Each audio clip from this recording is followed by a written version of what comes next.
I'm Shannon Martin. Tonight, a big boost in funding for Ontario school kids, but the plan was quickly panned by educators and parents. Today, we're outlining our strategy to boost math and literacy skills in Ontario by going back to the basics. Why do we need to keep fighting with this government to just do the right thing and support our children? The province pledges support for kids in the classroom and at home, why others think the money could be better spent. Those are our people dying. It'd just be nice if we could treat people like people. That's it. Hamilton calls for help after declaring not one, but 3 states of emergencies for homelessness, opioid addiction, and mental health. Canada with control. Fast looking net front. She scores! The tip in front. Canada comes up just short against the U.S. at the Women's World Hockey Championship in Brampton. Plus, we'll hear from the Brampton designer and teacher behind Canada's jerseys. This is CBC Late Night News.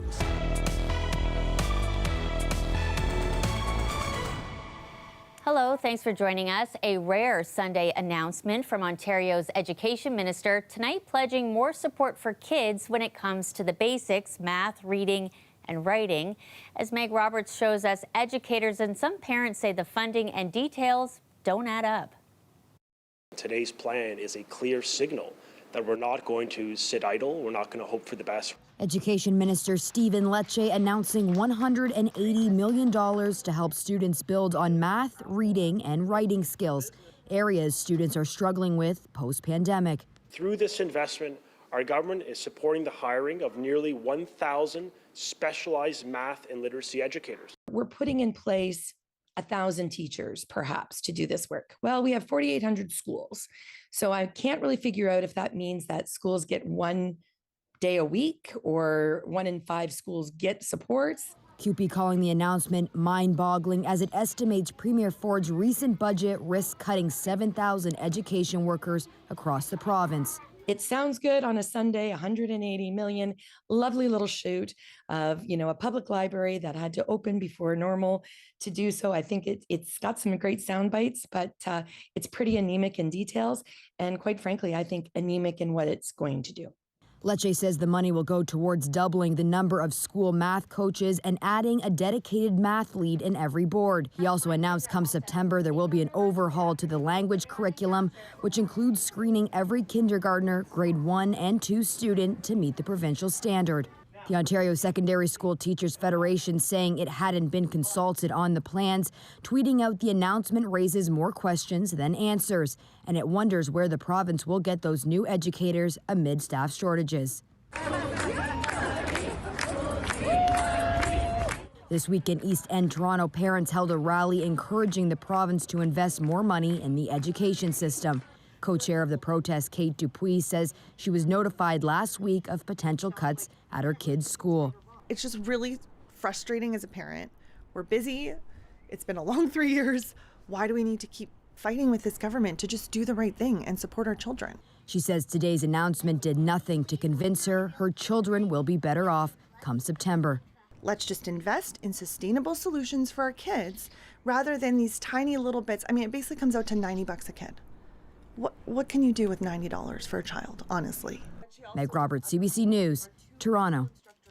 To Hamilton next, where the city is declaring not 1, but 3 states of emergencies. Officials and advocates say the city is at a breaking point when it comes to homelessness, mental health, and opioid addiction.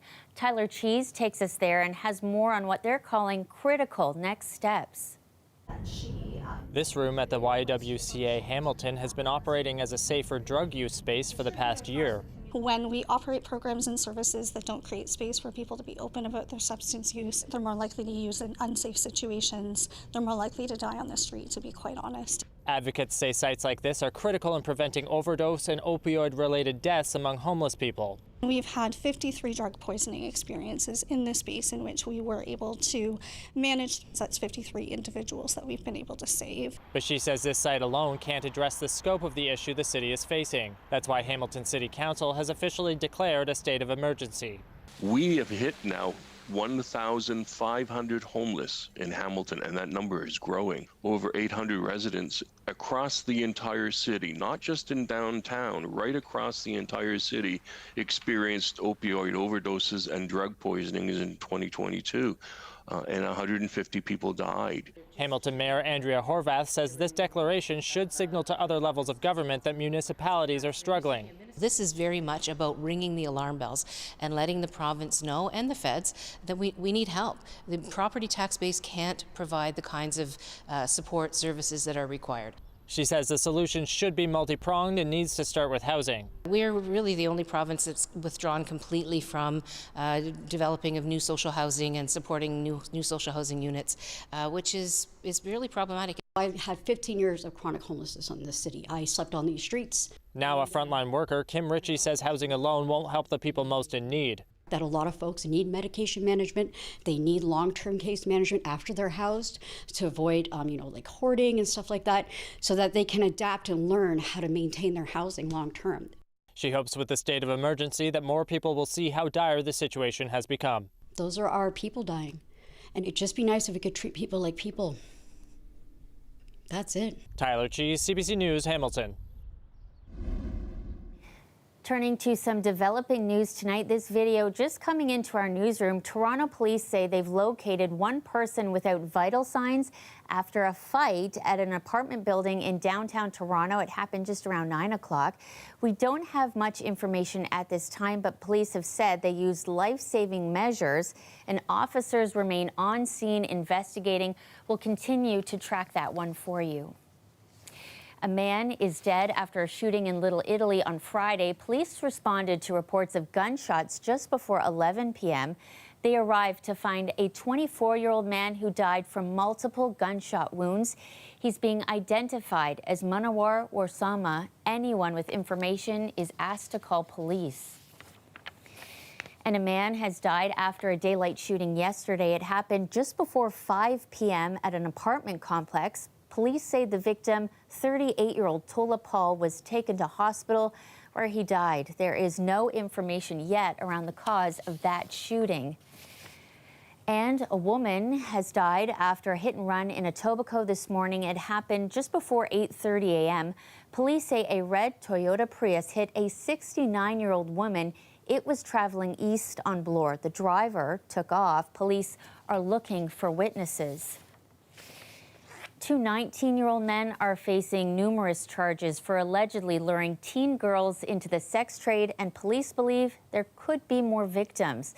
The investigation began last November. Police say two 15-year-old girls from the GTA were recruited and brought to Toronto to work in the sex trade. Yesterday, police announced the arrest of Sebastian S.P. Lucchesi and Kai Lucchesi. They face a combined 24 charges, including transmitting child pornography and assault causing bodily harm. In other news tonight, Casino Rama has closed due to a system-wide malfunction. The company that operates the casino, Gateway Casinos and Entertainment, posted on Facebook that all of its gaming facilities closed at about 1 o'clock. They didn't share much information, but again said it was due to a system-wide malfunction. Our Lord, God and Savior, and King of us.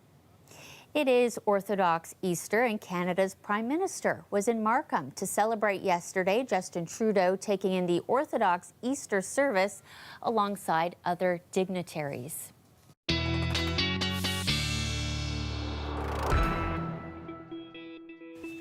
Hopefully you had a chance to get outside and enjoy the sunshine earlier today, because once the rain started, Victoria, man, it was wet out there.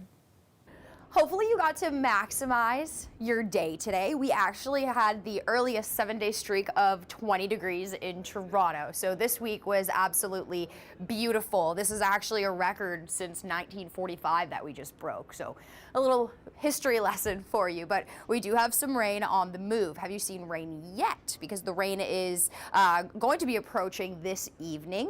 towards the GTA. It started in the Windsor-London area around 3 p.m. and then, hitting the Toronto area by 8 p.m. So you might have seen rain by now, but there is some snow on the back end of this. I do not want to fear you. It's not a huge amount of snow. We're going to talk more about that in your long-range forecast, but we do have a potential risk for a non-severe thunderstorm tonight, even into Monday. It's going to be quite a soggy week ahead, or the next couple days, I should say. We're going to talk more about your temperatures in your long-range forecast as well, because we are going to be experiencing a drop in temperature. If you thought you could put away your jackets, don't do so yet. You might need it. So when I return, more on that. Maybe we can look at some temperatures first. No, we're just going to leave it at that for now. Thanks, Victoria. Well, the federal government is giving Hockey Canada another shot tonight. It's restoring millions of dollars in funding, but it comes with conditions. It is a major move after months of controversy for the national body that regulates the sport. Last June, the government cut off its annual grant of close to $8 million because Hockey Canada had paid money to silence women who said they'd been sexually assaulted. Tonight, the minister says the restored funding is not a blank check. Well, the IIHF Women's World Hockey Championship final didn't go according to plan for Team Canada tonight. They were tied with the U.S. with 4 minutes left, but that's when Canada found itself on the wrong end of a 5-on-3 power play. Carpenter, back to Heisey. Hillary Knight's way shot, she scores! All right, that put the Americans up by 1. 27 seconds later, they scored again. That would be enough. Final score, USA 6, Canada 3. Team Canada taking home the silver medal. Not bad. Coming up a little later, we'll meet the Brampton teacher and designer behind the team's jersey. Tomorrow marks a new era for the Thunder Bay Police Force with a new chief. Darcy Fleury begins a 1-month transition period tomorrow before being sworn into office in May. Fleury is coming from the RCMP in Edmonton. The police board says he brings extensive experience in investigative, operational, and administrative policing. The board said Fleury is Métis, and his father was a founding member of the Manitoba Métis Federation. He does have a heavy task ahead of him as the force has been dealing with several controversies over the past year. Earlier this week, the board's independent expert panel released a final report. It includes a number of new recommendations, such as developing a regional collaborative policing model, adding a new deputy chief position responsible for Indigenous relations, and improving labor relations. Our colleague in Thunder Bay, Logan Turner, sat down with the chair of that expert panel and asked him if this report would create the change the public is demanding. Here's part of that conversation. How does your report different from all of the ones that have come before? Of course, not all the 550 recommendations are directed at the Thunder Bay Police Service, although the majority of them are. They also call for the involvement and engagement of other agencies in this city.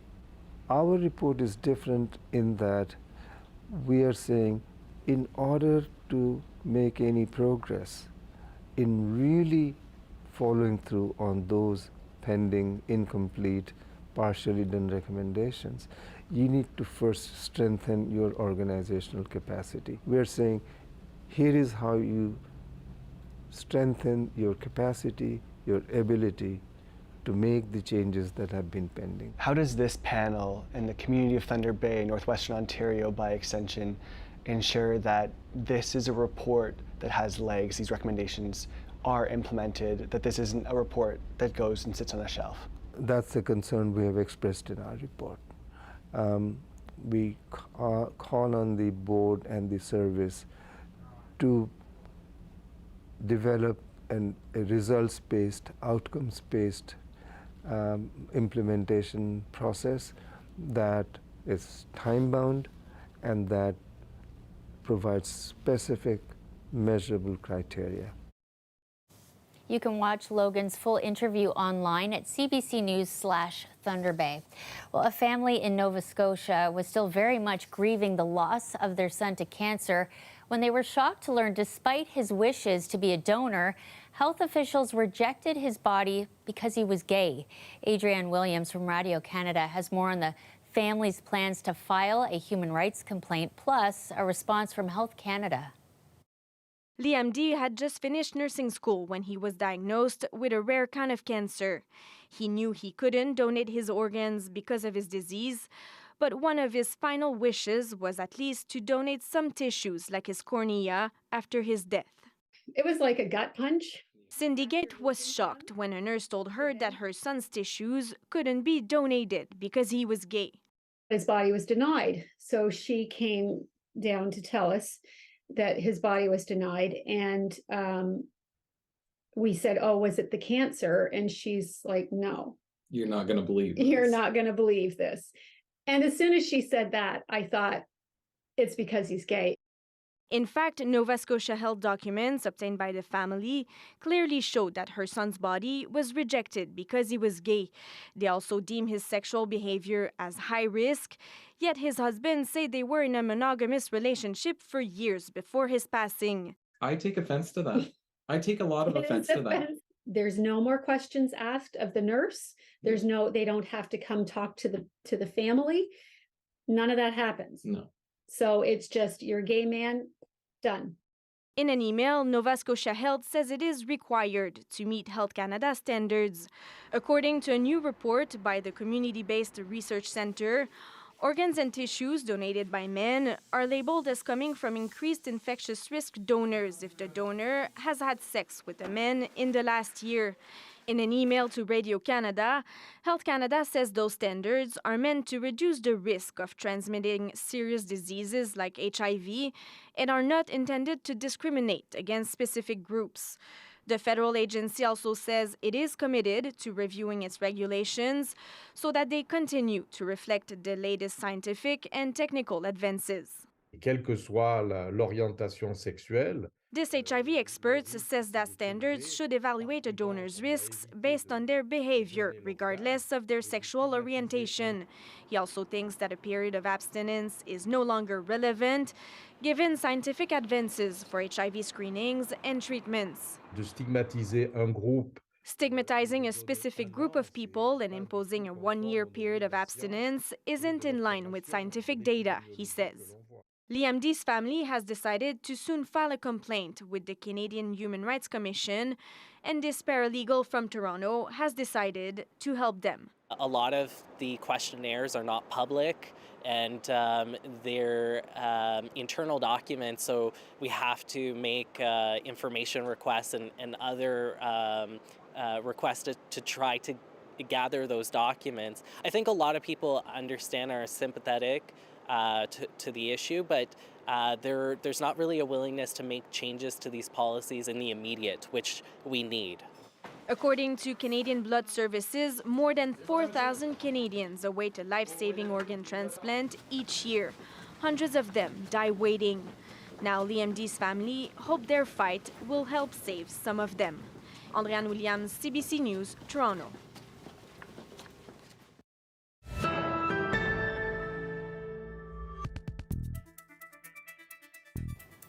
A teacher and designer from Brampton received a very special assignment to create a one-of-a-kind jersey that represents her city for the Women's World Championship quarterfinals in Brampton. Up in Brampton and knowing that everything that I am is because of the city that I grew up in, being someone who's, versed in so many different cultures and grew up around so many different people from different ethnicities is such a big part of being from Brampton and Toronto in general. She chose to include fabrics from the 12 most common cultures in Brampton to represent the diversity of her city. The laces on the back were made by a 12-year-old Indigenous designer to represent the immigrant communities and Indigenous culture in Brampton. The Brampton-themed Hockey Canada jersey was showcased today as Canada played their final match against the U.S. Well, thrilling news for a young basketball player from Mississauga. After being the 8th pick in the first round of the WNBA drafts last week, Letitia Amahir is the first female basket player from Ghana to be drafted in the league. She was back home yesterday for a big celebration and talked about being a role model to young players. It's amazing for them to have somebody to look up to. I've heard that I'm the first Ghanaian to be drafted, so kind of paving a way and kind of leaving some trail marks so that they can step one foot at a time as well and try to follow what I've been able to do. The 21-year-old forward was drafted by the Atlanta Dream. She is the 7th Canadian to be selected in the first round of the WNBA drafts. Amahir also played on Canada's women's basketball team at the 2020 Olympics, and she just recently completed her 4th and last season with the University of South Carolina, winning a national championship with the team in 2022.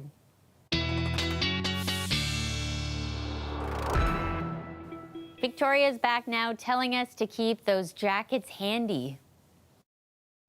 I left you with a little bit of a spoiler before, or a teaser rather, I should say, of the temperatures that we're going to experience. But first, we do have that rain that I mentioned earlier. Don't be surprised if you hear perhaps a rumble of thunder. That's just associated with that non-severe thunderstorm risk. We could be seeing upwards of 10 to 20 millimeters in some areas locally across the GTA.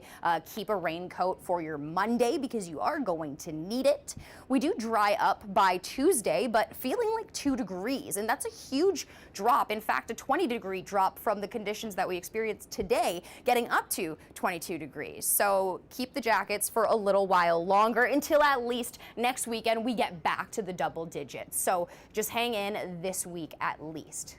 Other places around Toronto, perhaps if you're in the Windsor, Sarnia area, more like 5 and 6 degrees there. Cornwall, 11 degrees, and those icons indicating that rain that I mentioned. Tuesday, temperatures dropping even more. Hamilton, 5 degrees, Barrie, 4, Kincardine, 2. I will reiterate this non-severe thunderstorm risk that we do have in place for Sunday into Monday. Not a huge storm, but we could be seeing those rainfall totals upwards of 10 to 20 millimeters for at least until tomorrow.